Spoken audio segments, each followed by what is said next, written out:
The morning sun had just started to rise above the parking lot of St. Helena Medical Center. The sky was pale orange, and the smell of fresh coffee floated through the lobby as nurses and doctors hurried through the glass doors, ready for another busy day. Among them walked a woman dressed in a long beige coat, holding a small folder in her hand.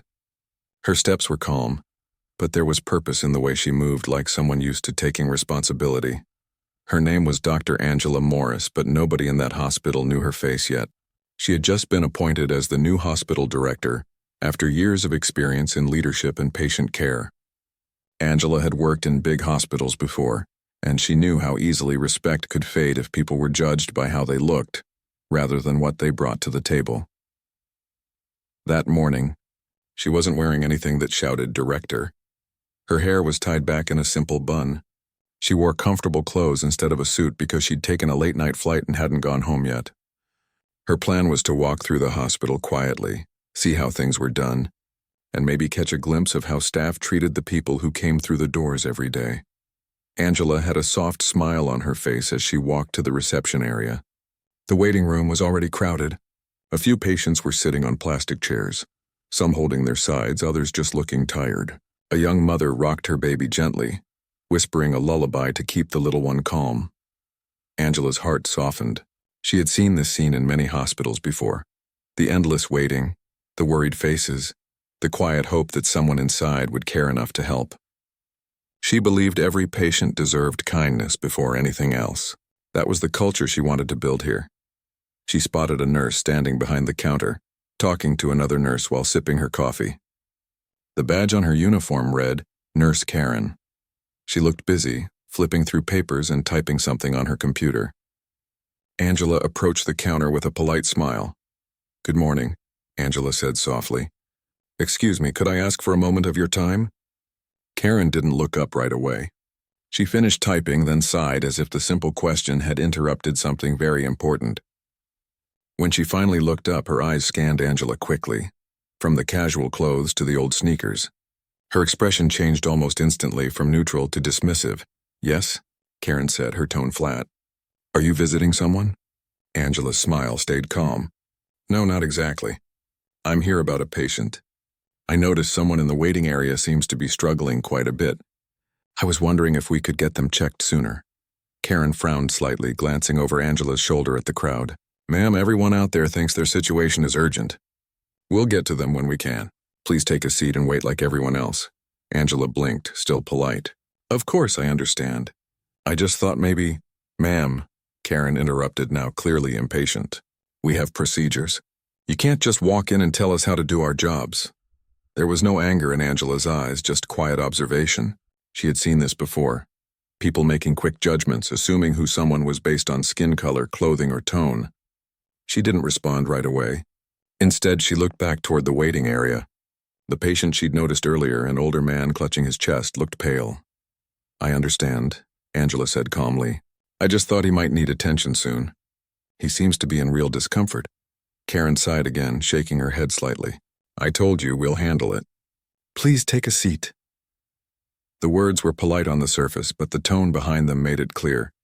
Angela was being dismissed. She nodded slowly. "All right," she said softly, stepping aside. She found a seat at the edge of the room next to a vending machine humming quietly.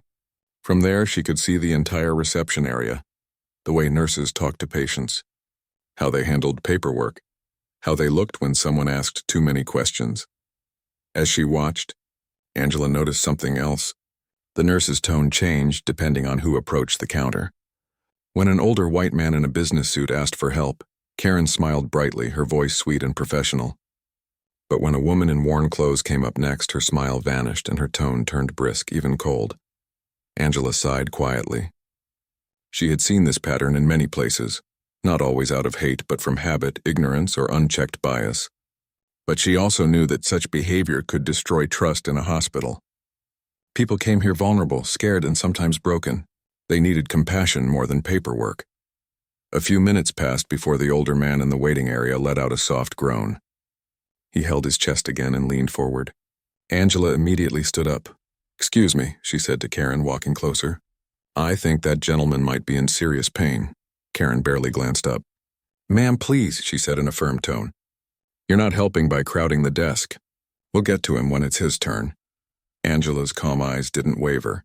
He might not have much time for his turn, she said gently. Karen rolled her eyes. Are you a doctor or something? The question hung in the air, half sarcastic, half annoyed.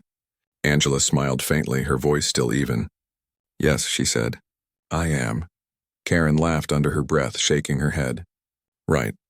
Well, unless you work here, please sit down. We have real doctors on staff. Angela didn't argue. She stepped back again, this time watching more closely. A few other patients had noticed the exchange. Some whispered quietly, uncomfortable with the nurse's tone.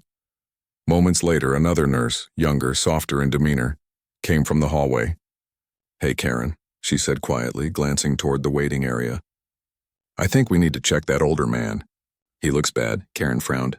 I already told this lady we'll get to him. But he's sweating a lot, the young nurse said gently. Let me just call triage. Karen threw her hands up slightly. Fine, but don't say I didn't warn you if we fall behind on paperwork. The young nurse hurried off. Within minutes, 2 orderlies came with a stretcher and helped the man to the back. Angela felt a small wave of relief, though her heart was heavy from what she'd seen. The nurse behind the counter returned to her computer, still muttering under her breath. Angela sat quietly, taking notes in her mind. Every small detail mattered. The way staff handled stress, the way they spoke to patients, how their tone changed when no one important was watching. If only they knew who she really was. But Angela had no intention of revealing herself yet. She wanted to see everything, the good and the bad, before anyone knew her title. After half an hour, a maintenance worker walked past and accidentally dropped his mop bucket, spilling soapy water across the floor near the reception desk. A few drops splashed near Karen's shoes. Watch it, Karen snapped sharply. Can't you be careful? The man apologized quickly, bending down to clean the spill. Angela stood up and went over to help, kneeling beside him to pick up some paper towels. It's okay, Angela said kindly. Accidents happen. The worker gave her a grateful look. Thank you, ma'am. Most people just yell. Angela smiled softly. We all have long days, she said. No need to make them harder for each other. Karen looked down at Angela crouching on the floor and shook her head slightly. You really don't need to do that, ma'am, she said, her tone dripping with mock politeness. Housekeeping can handle it. Angela didn't respond. She finished helping, threw away the paper towels, and quietly sat back down. She could feel the stares from a few people, some curious, some judgmental, but she didn't mind. She'd spent her career learning that humility often revealed more truth than authority ever could. Across the room, the young nurse returned from the triage area and whispered something to Karen.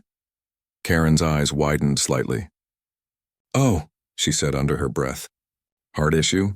Wow. The young nurse nodded gravely. They said if he'd waited much longer, it could have been bad. Angela heard every word.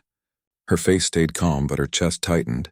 She looked at the man's empty chair, thinking how close they'd come to a tragedy simply because someone made an assumption. After a few minutes, Angela stood and walked toward the hallway. She decided to end her quiet observation for the morning and prepare for her formal introduction later that day.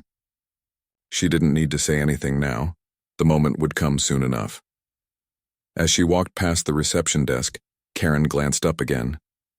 Ma'am, you can't go back there, she said quickly, her voice firm again. That area's for authorized staff only. Angela stopped. She turned slightly, her eyes meeting the nurse's. There was no anger there, just calm authority. I understand, she said quietly, but I think you'll be seeing me again soon. Karen frowned, confused. What's that supposed to mean? Angela only smiled. You'll find out. Then she walked down the hall, her coat brushing lightly against her knees. The young nurse watched her go, something thoughtful in her eyes. There was something about that woman, her posture, her calmness, her quiet confidence, and that didn't match her casual clothes. Karen just shrugged and went back to her computer, muttering, some people just love to act like they know everything. But deep down, something about that encounter unsettled her. In the staff lounge a few minutes later, Angela found a quiet corner near the window and opened her folder. Inside were reports, staff evaluations, patient surveys, and recent complaints about unprofessional behavior at the reception desk. She had planned to investigate those reports later that week. Now she already had her first-hand evidence. She looked out the window at the hospital courtyard, the sun shining through the trees, and took a slow breath. She didn't feel angry and only disappointed. She had seen good people in bad systems before. Sometimes all it took was one moment of reflection to make someone change. But reflection could only happen after truth came to light. She closed her folder gently and took a sip of coffee from the vending machine nearby. In her mind, she replayed every word, every expression, every tone from that morning. She didn't need to write it down. The memory was sharp enough.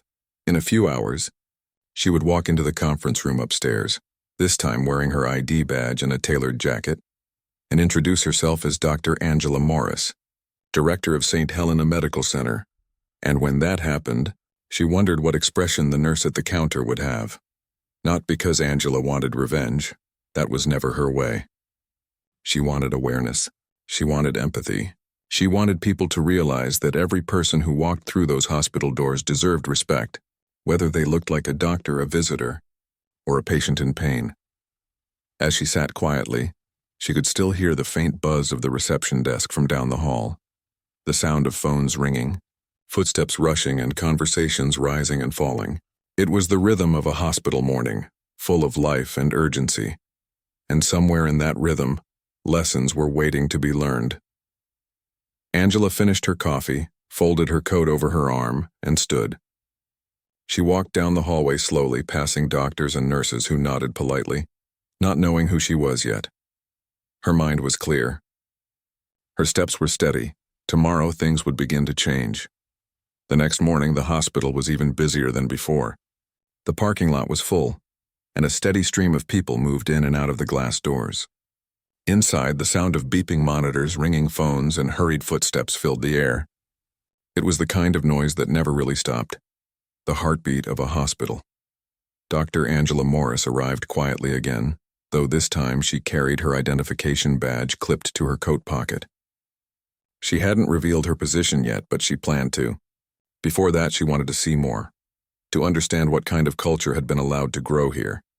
She'd spent years working to make hospitals fair places where kindness mattered just as much as skill. But she knew change didn't come from reports and meetings. It came from real people and real moments, and sometimes from seeing what went wrong when no one important was watching. She walked through the hallway toward the reception area. The same nurse, Karen, was already behind the desk, talking loudly to another nurse while scrolling through her tablet.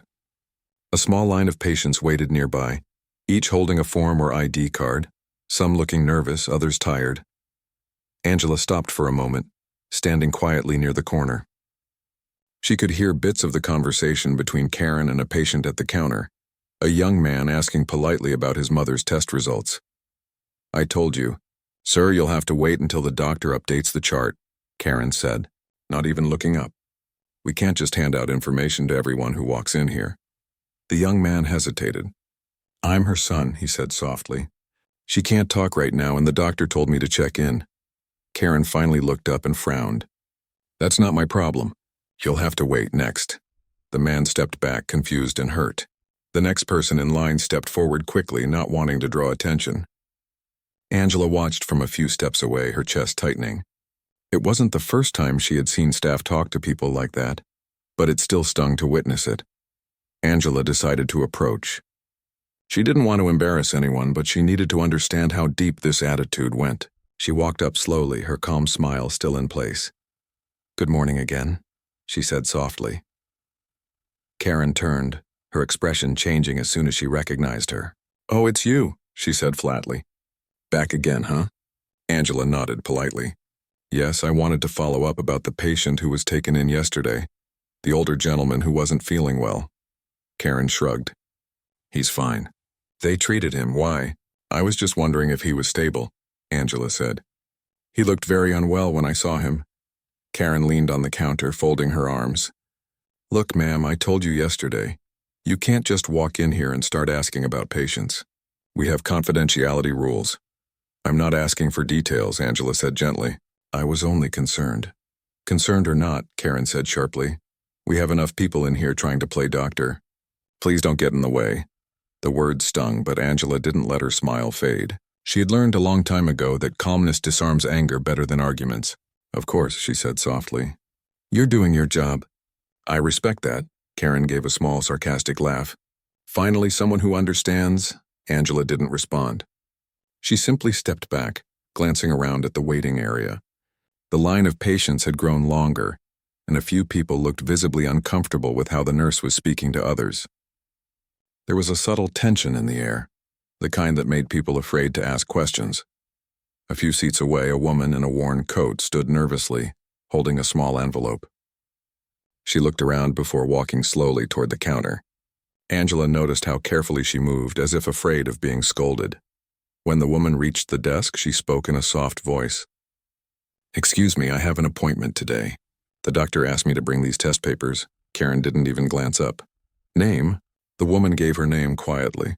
Karen typed for a few seconds, then frowned. "You're late," she said flatly. "Your appointment was 15 minutes ago." The woman's hand shook a little as she tried to explain. "The bus was delayed. I came as fast as I could." Karen sighed loudly. "Well, the doctor's already with another patient now.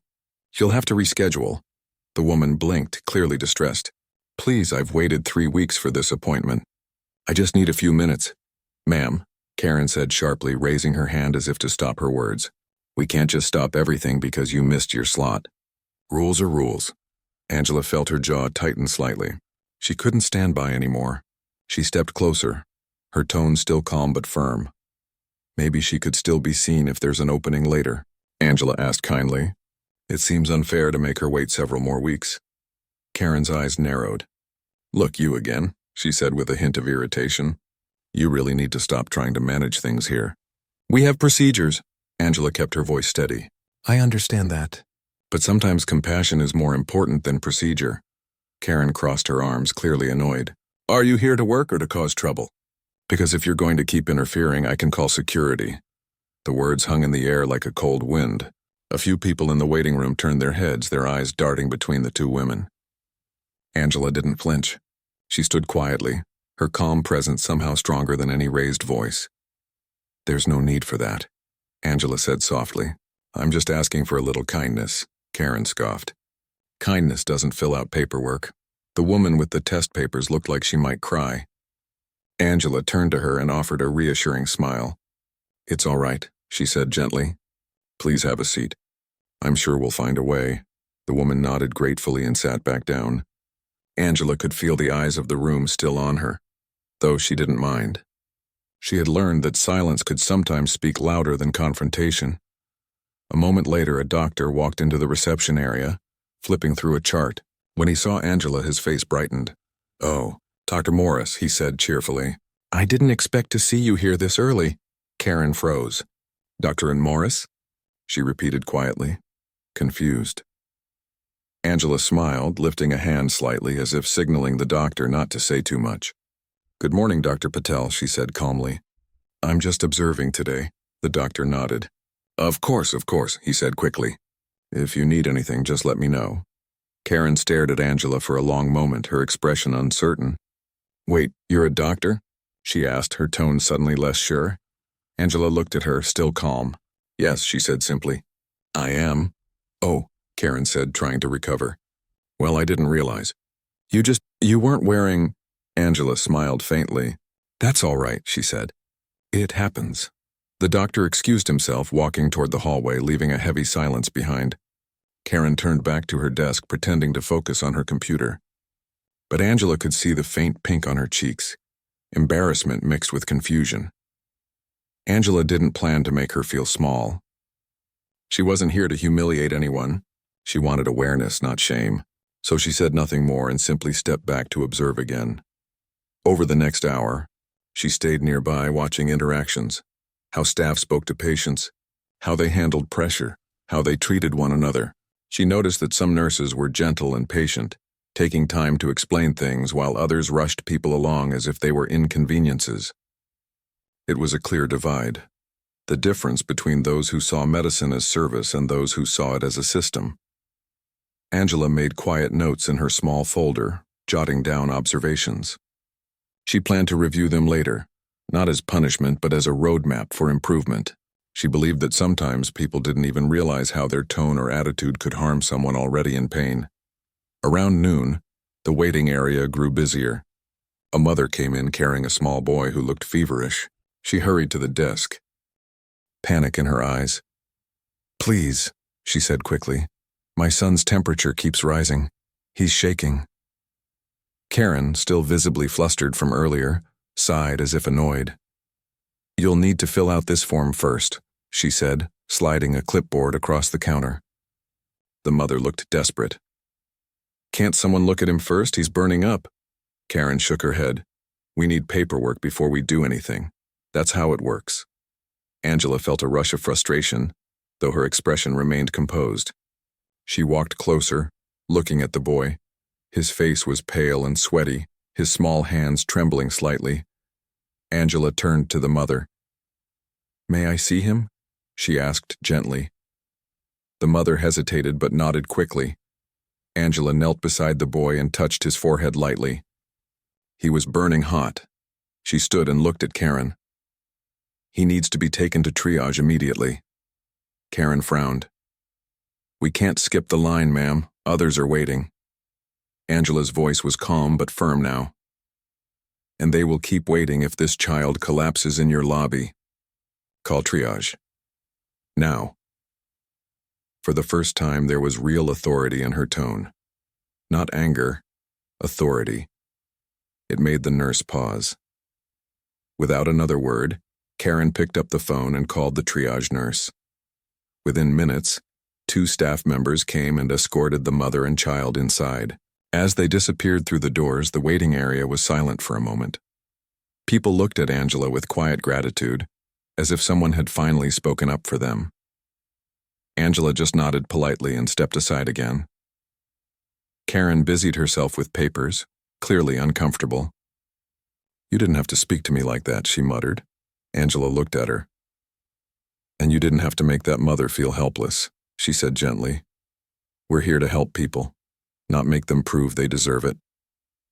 Karen didn't answer. Her hands trembled slightly as she typed. She wasn't used to being challenged, especially not by someone she'd dismissed the day before. Angela could see something in her face now, though. Not anger, but confusion, maybe even guilt. It was a small crack in the wall she'd built around herself, and sometimes that was where change began. The day went on. Angela spent the next few hours walking through different departments, speaking quietly with staff and patients, listening to stories, asking gentle questions. She didn't announce her title. She just listened.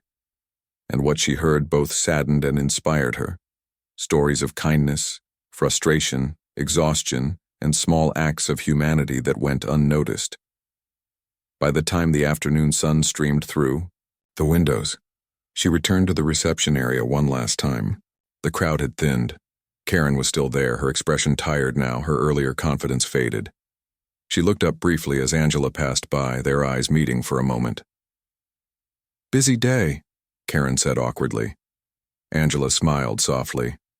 "They usually are." Karen hesitated, then spoke again, her voice quieter. "That kid, was he okay?" Angela nodded. "He's stable now. You did the right thing calling triage." Karen nodded too, her shoulders relaxing slightly. "Yeah, well, I guess I should have seen it sooner," Angela said gently. "Sometimes we're so used to rules that we forget why they exist. They're meant to help people and not stop us from helping." Karen looked down. "You sound like one of those speakers they bring in for staff training." Angela smiled faintly. "Maybe one day I will be." She turned to leave, her footsteps soft against the tile floor. The nurse watched her go, still uncertain about who this woman really was. But something in her tone lingered. It wasn't what she said. It was how she said it, with calmness and care even when she could have been harsh. As Angela walked toward the elevator, she knew the real revelation would come soon. Tomorrow, the staff would find out who she truly was. But for now, she was content with what she'd seen. The truth, raw and unfiltered. She pressed the elevator button and waited, her reflection faint in the metal doors. Behind her, the lobby buzzed softly again, a rhythm that would soon change, not through force but through understanding. And deep down, Angela hoped that when the truth finally came out, it wouldn't break anyone. It would open their eyes. The next day started like any other at St. Helena Medical Center. The morning rush had already begun. Nurses moved quickly between rooms, clipboards in hand, and the echo of footsteps filled the hallways. The smell of sanitizer mixed with coffee from the staff lounge, and phones rang one after another at the reception desk. It was a busy, restless morning, the kind that made time blur together. But this day was not like the others. Not for everyone. Dr. Angela Morris woke early. She sat in her small apartment near the hospital, sipping black coffee as sunlight crept through the blinds. On the table in front of her lay a folder filled with notes from the past 2 days. Small observations, each written in neat handwriting. She had spent hours reflecting on what she had seen. The impatience, the kindness, the imbalance between efficiency and empathy. Her plan was simple but powerful. Today she would finally reveal who she was. Not for revenge or to shame anyone, but because truth was sometimes the only medicine strong enough to heal a place that had lost its way. After finishing her coffee, she stood and looked in the mirror. Her eyes were calm but sharp, the eyes of someone who had seen both the best and worst of human behavior. She tied her hair neatly, put on a navy blue jacket, and pinned her official hospital ID to the lapel. The golden badge read clearly, Dr. Angela Morris, Director, St. Helena Medical Center. For the first time since she arrived, she would walk through those glass doors not as a stranger, but as the leader of this place. When she arrived at the hospital, the automatic doors slid open, and cool air rushed past her. The receptionist glanced up but didn't recognize her at first. It wasn't until the sunlight caught the badge on her jacket that the receptionist's eyes widened slightly. Angela gave a polite nod and continued walking toward the main hallway. Inside the conference room upstairs, several department heads were already waiting. They were expecting a routine meeting with the new director, someone most had only heard about through email announcements and office whispers. When Angela stepped inside, the room quieted. A few doctors stood respectfully, and the hospital administrator, Mr. Grant, greeted her warmly. Dr. Morris, he said, smiling. Welcome officially. We've all been looking forward to meeting you in person. Thank you, Angela replied, shaking his hand. I'm glad to be here. They began the meeting with introductions and small updates about patient load, staffing, and recent challenges. Angela listened carefully, asking thoughtful questions but not saying much at first. She had always believed that true leadership began with listening, not talking. Halfway through the meeting, she brought out her folder. Before we move on, she said softly, I'd like to share some of my observations from the past few days. The room grew still. A few people exchanged curious looks. I visited several departments quietly, Angela continued. I wanted to see the hospital through the eyes of a patient, to understand what people experience when they walk through our doors. I didn't use my title. I wanted honesty, not performance. The staff shifted uneasily in their chairs. Angela looked down at her notes, then back at the group. What I found was a mix of both good and bad. Some of you are doing incredible work under pressure. You treat every person with care no matter how busy or tired you are. But, she paused gently. I also saw moments that troubled me deeply. Her voice stayed calm, but there was weight in her tone. I saw patients spoken to with impatience. I saw staff assuming things based on appearances. I saw people made to feel small when all they needed was understanding. Silence filled the room. A few people avoided her gaze, knowing what she meant. I'm not here to point fingers, Angela said softly. I'm here to fix what's broken. And to do that, we must start with honesty. The administrator cleared his throat nervously. Do you have specific examples, Dr. Morris? Angela looked at him for a moment, then nodded. Yes, I do. But I believe the best lesson comes from experience, not just words. She closed her folder gently. So I'll be meeting with a few staff members personally this week. I want to understand their challenges, not to accuse, but to help. The meeting continued quietly after that. By the end, everyone in the room seemed thoughtful, even uneasy. The new director had arrived, and she was clearly not someone who turned a blind eye to things. When the meeting ended, Angela thanked everyone and headed downstairs. As she walked through the main lobby, she noticed Karen standing at the same reception desk, busy as usual. The nurse hadn't looked up yet, her fingers moving quickly on the keyboard. Angela took a slow breath and walked over. "Good morning," she said kindly. Karen looked up, her face brightening out of habit. "Good morn." Then her words froze. Her eyes landed on the badge. Her mouth fell open slightly. "Oh," she whispered. Angela smiled politely. "Hello, Nurse Karen. I don't think we've been properly introduced." Karen blinked, speechless. Her face turned pale. You're the new director?" "Yes," Angela said softly. "I am." For a few seconds, Karen didn't move. Her thoughts raced back to the last 2 days, the tone she'd used, the dismissive words, the moment she'd rolled her eyes. She suddenly felt her knees weaken a little. I didn't know," she stammered. Angela nodded slowly. "I know you didn't." A few nurses nearby had noticed the exchange. They whispered quietly to one another, unsure of what was happening. The air in the room seemed to thicken. Angela rested her hand gently on the counter, her expression calm but firm. "You see, Nurse Karen, the reason I came here unannounced was simple. I wanted to see this hospital as it truly is, not as it appears during inspections. I wanted to see how people are treated when no one's watching." Karen's eyes filled with embarrassment. She swallowed hard. "Dr. Morris, I didn't mean to." Angela raised a hand slightly, her voice gentle. "I'm not here to humiliate you. Please don't be afraid. I just want honesty. Why do you think people here are sometimes treated with impatience?" Karen hesitated, glancing at the floor. It's just busy, you know? We get tired. Some people come in angry or demanding, and it gets hard to stay calm. I guess sometimes I lose patience." Angela nodded slowly. "That's fair. We're all human. But even in our hardest moments, we must remember why we're here.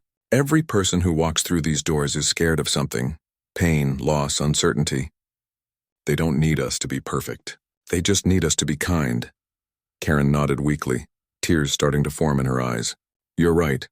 I'm sorry for how I spoke to you. And to others." "I didn't realize," Angela smiled gently. "Awareness is the first step toward change." At that moment, the senior doctor from the previous day, Dr. Patel, walked into the lobby. When he saw the scene, he smiled warmly. "Ah, Director Morris. I see you've made it official."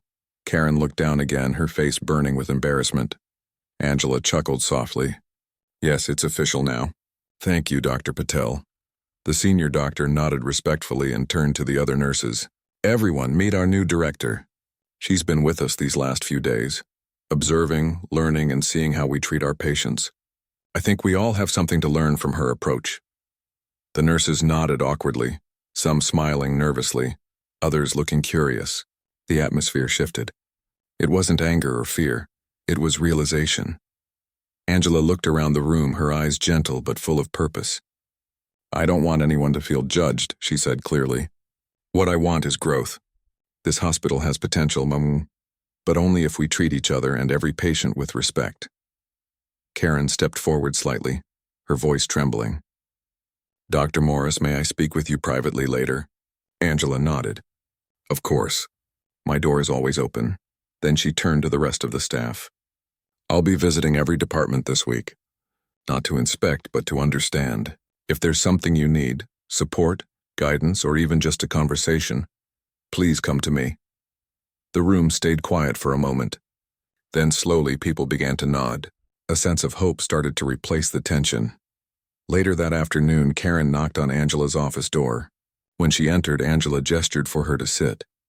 "I wanted to apologize again," Karen said quietly. "Not just for how I spoke to you, but for how I've spoken to others.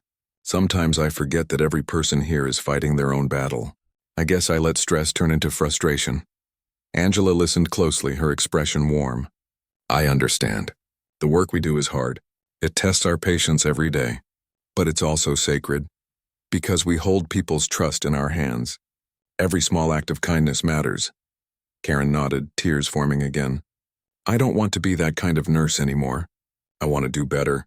Angela smiled softly. Then start today. Not because you were caught, but because you care. Karen nodded firmly this time. I do care. I really do. Angela reached out and placed a hand gently on hers. Then you'll be fine. We all make mistakes. What matters is how we learn from them. For the first time since meeting her, Karen smiled sincerely. Thank you, Dr. Morris. You're welcome, Angela said. And please call me Angela when we're not in meetings. Titles don't make us better. Actions do. Karen laughed softly, wiping her eyes. Yes, ma'am. Yes. Angela. They both smiled, and for a moment, the tension in the air dissolved completely. That evening, as the sun dipped below the hospital roof, Angela walked through the quiet halls once more. The lights glowed softly, and the echo of her footsteps followed her. Nurses were finishing their shifts, doctors were writing last-minute notes, and patients were slowly drifting to sleep. As she passed the reception area, she saw Karen helping an elderly woman fill out a form. Her voice was calm, patient, and gentle, nothing like before. She knelt beside the woman, explaining each line with care. Angela paused for a moment, just watching. She smiled to herself. Change had already begun, quietly and beautifully. As she turned toward the elevator, she heard Karen's voice faintly behind her, warm, patient, human. And for the first time since arriving, Angela felt that maybe, just maybe, this hospital was beginning to remember what it was meant to be. The elevator doors opened and she stepped inside. As the doors closed, her reflection stared back, calm, steady, and full of quiet determination. Tomorrow would bring new challenges, but she was ready. Because sometimes, one act of truth could heal more than medicine ever could. The next morning at St. Helena Medical Center began quietly, but there was a different feeling in the air. It wasn't the usual rush or noise. It was something lighter, something cautious yet hopeful. After the events of the previous day, everyone was still talking about the new hospital director. Word had spread fast. Some people were surprised to learn who she was. Others were nervous, wondering if she'd start firing people. But those who had met her personally knew she wasn't there to punish anyone. She was there to make things right. Dr. Angela Morris walked through the hospital hallways with a calm expression. She greeted people as she passed, smiling softly at nurses, doctors, and even janitors. She believed that every person inside those walls mattered, not just the ones in white coats. When she reached the main reception area, she paused. Karen was already there, neatly dressed, her hair tied up, her badge pinned perfectly. She looked more composed today, but there was a trace of nervousness in her eyes. Angela noticed it and smiled kindly. Good morning, Nurse Karen. Karen straightened up immediately. Good morning, Dr. Morris, she said, her tone respectful. How are you today? I'm well, thank you, Angela said. How about you? Karen nodded. Better. Trying to do better every day. Angela smiled again. That's all I ask. Before they could talk more, a loud voice called from the hallway. Director Morris. It was the hospital administrator, Mr. Grant, walking quickly toward her, holding a folder. We've had a few issues this morning, he said, slightly out of breath. One of the patient families is upset about a delay in surgery scheduling. I was hoping you could step in before it escalates. Angela nodded calmly. Of course. Where are they now? In the consultation room, he replied.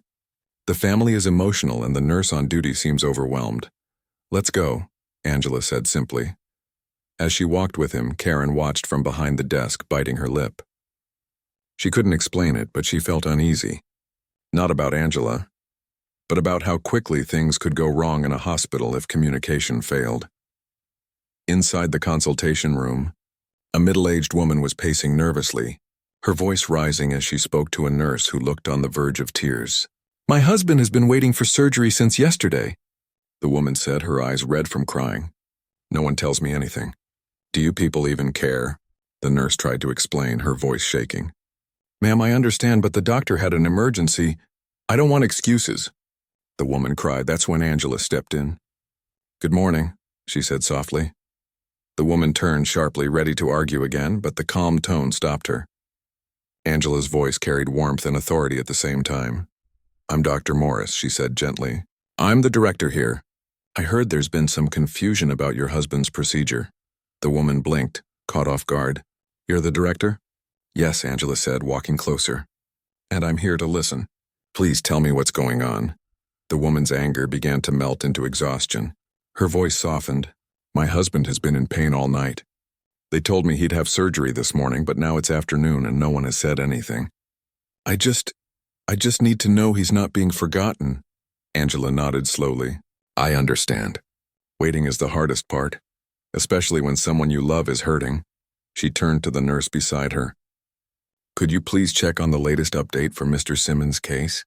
The nurse nodded quickly and left the room, relieved to have clear direction. Angela then turned back to the woman. I promise you we'll sort this out right now. You have every right to be worried. And I'm sorry if our communication failed you. The woman exhaled, her shoulders relaxing. Thank you, she whispered. A few minutes later, the nurse returned with an update. The surgeon just confirmed they're preparing the room. He'll be taken in within the next 20 minutes. The woman covered her mouth with relief. Thank you, she said, tears in her eyes. Angela smiled kindly. You're welcome. And thank you for speaking up. Sometimes your voice helps us see where we need to do better. When the woman left, Angela turned to the nurse, who still looked shaken. You did your best, Angela said softly. You just needed support. Don't let one hard moment make you doubt your heart. The nurse smiled weakly. Thank you, Dr. Morris. Angela nodded and walked back to the hallway. Mr. Grant followed her, shaking his head. You have a gift, Dr. Morris. I don't know how you stay so calm. Angela smiled faintly. You can't calm others if you carry chaos inside. I've learned that the hard way. They reached the reception area again, where Karen was watching quietly. When Angela approached, Karen stood up straight.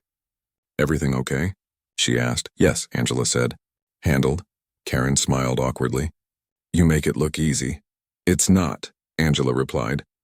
But kindness is like muscle memory. The more you use it, the stronger it gets.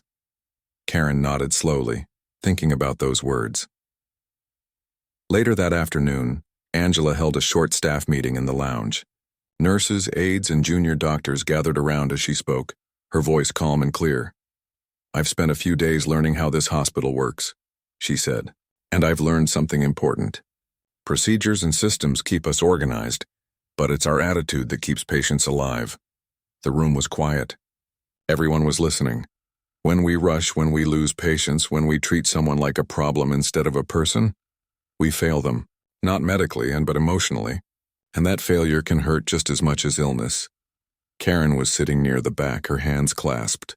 Every word felt personal. Angela continued, I'm not asking for perfection. I'm asking for awareness. We're all tired. We're all human. But we can choose to be better, even when no one's watching. She paused, looking around the room. Starting next week, we'll have new training sessions.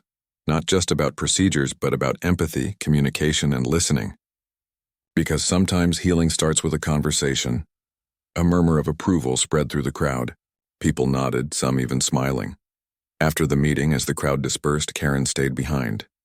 Dr. Morris, she said softly, walking up to her. Can I say something? Of course, Angela said, turning to her. Karen hesitated, her voice low. I've been thinking a lot since that day. About how I treated you and others. It's hard to admit, but I think I forgot why I became a nurse in the first place. Angela listened quietly. Karen continued. When I first started, I used to stay late just to comfort patients. I'd hold their hands, talk to their families. But over the years, the pressure, the paperwork, the long hours, it all made me numb. I started seeing people as tasks. I didn't even realize I'd changed. Angela's voice was soft. That happens to many of us. The world keeps asking for more, and we forget that what people really need is our heart. Karen nodded. I want to change that.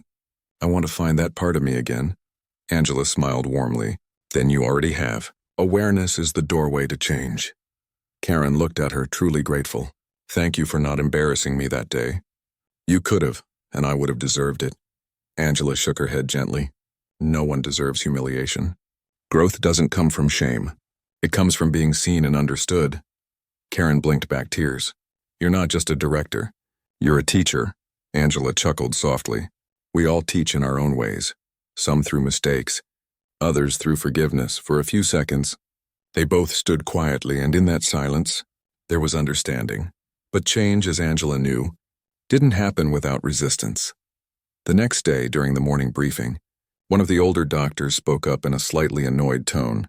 "With all due respect, Dr. Morris, some of us think these empathy sessions are unnecessary. We're here to treat patients, not to play therapists."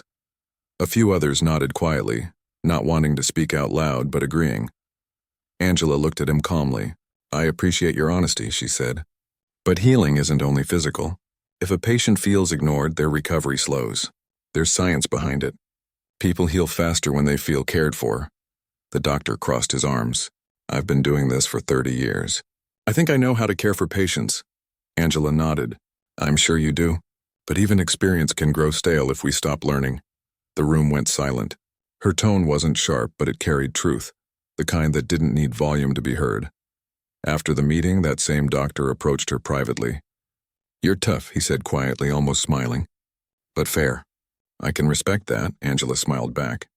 "I'm not trying to be tough, just real." That small moment marked another turning point. Slowly, the hospital began to shift. Not dramatically, but in small, meaningful ways. Nurses spoke more gently. Doctors checked on their patients personally. The waiting area felt calmer. Even the air seemed different, lighter somehow. Karen especially changed the most. She started greeting every patient with a smile, even when the line was long. She listened without rushing. One afternoon, Angela passed by and saw her kneeling beside an elderly man, helping him fill out a form. Angela paused and smiled. She didn't say a word, she didn't need to. But not everyone accepted the changes easily. There were whispers among a few staff members who thought Angela was being too idealistic. They grumbled about the extra training sessions and the reminders about tone and patience. Angela knew it would take time. Change always met resistance before it found acceptance. One Friday afternoon, while reviewing reports in her office, she received a call from the head of HR. "Dr. Morris, we've been getting feedback, most of it positive, but a few staff feel singled out by your approach." Angela smiled faintly. "That's all right. Growth is uncomfortable at first, but I appreciate you telling me." After hanging up, she looked out the window at the hospital courtyard. Patients were walking with family members, some smiling, some still weak, but all receiving care. That was what mattered most. Later that day, as she walked through the corridors, she ran into Karen again. "Heading home soon?" Angela asked. Karen smiled tiredly. "In a bit. I just wanted to check on one of the night shift nurses before I go.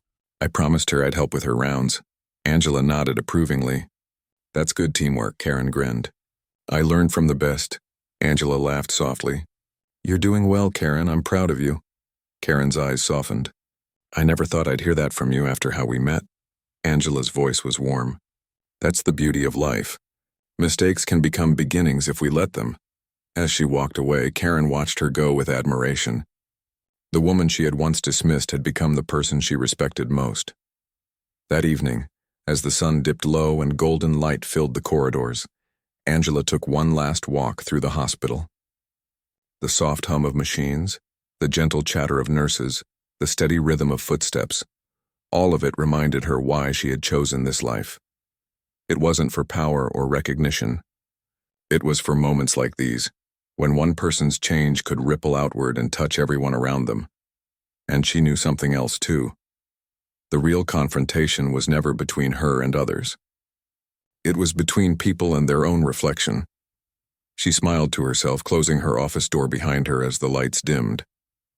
Tomorrow would be another day, another chance to heal, to teach, and to remind the world that kindness could transform even the coldest places. The following week, the hospital felt brighter than usual. The morning sunlight came through the tall windows, lighting up the lobby in soft golden tones. People moved with a little more ease, and even the nurses' laughter carried differently, lighter, genuine. It had been 2 weeks since Dr. Angela Morris had quietly taken over as hospital director, and the place was slowly transforming. Not just in policy, but in spirit. The staff had started to care again, not because they were told to, but because they wanted to. Every day, Angela arrived early. She didn't sit in her office all day like most directors did. Instead, she walked through every department, sometimes with a cup of coffee in hand, sometimes with a clipboard, but always with the same calm energy. She'd stop to ask the janitors about their morning, check on the cafeteria staff, or listen to a patient who wanted to talk. People began to realize something. She didn't lead with authority. She led with heart. One morning, the hospital auditorium was filled with chairs. A large white banner hung across the wall. Staff training, building empathy and connection. It wasn't the usual kind of training. No slides filled with medical terms, no charts or graphs. Instead, there were open seats in a circle, soft lighting and calm music playing faintly in the background. It felt safe. When Angela walked in, the chatter died down. Everyone stood a little straighter. She smiled warmly. "Please," she said, waving her hand lightly, "sit down. We're all equals here." Once everyone was seated, she looked around the circle. "I know this feels different," she began. "Maybe even unnecessary to some of you. But this is the part of medicine that textbooks don't teach." A few people nodded quietly. Others looked unsure but curious. Angela continued, "When I first started as a nurse, I thought saving lives was all about skill, about knowing what to do and doing it quickly. But over time I learned something else. Healing isn't only about medicine. It's also about humanity." She paused, letting the words settle. "Some of you might remember a situation last week. A patient's family who felt ignored, or a colleague who broke down from exhaustion. These things don't happen because we don't care. They happen because we forget to pause and see each other." Karen was sitting near the middle of the room, listening intently. She hadn't missed a single training session. Angela went on, "We rush from room to room, from case to case, trying to do everything right. But sometimes the most powerful thing we can do is stop and listen. That's where connection begins." She looked around the room. "Now I want to do something different. I want each of you to think of one moment when you felt unseen or disrespected. Maybe not here, maybe somewhere else. Something that made you feel small. Close your eyes if you want." The room went quiet.